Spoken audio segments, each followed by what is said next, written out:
ମୋର 2 ଜଣ ଝିଆରୀ ଆଉ ମୋ ପୁଅ ରାସ୍ତାରେ କ'ଣ ସବୁ ଖୋଜୁଛନ୍ତି ଆଉ କୁଢ଼ଉଛନ୍ତି ମୁଁ ଆପଣମାନଙ୍କୁ କହିବି। ପବନରେ ଉଡ଼ି ଆସୁଥିବା ଗୋଟିଏ ଜିନିଷ ମୁଁ ଆପଣଙ୍କୁ ଭିଡ଼ିଓରେ ଦେଖେଇବି।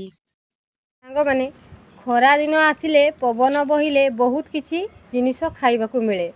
ଆମେ ତ ପିଲାବେଳେ ବହୁତ ଖାଇଛି। ଆପଣମାନେ ଖାଇଛନ୍ତି ନା ନାହିଁ ଚାଲନ୍ତୁ ମୁଁ ଦେଖେଇବି କେଉଁ ଜିନିଷ।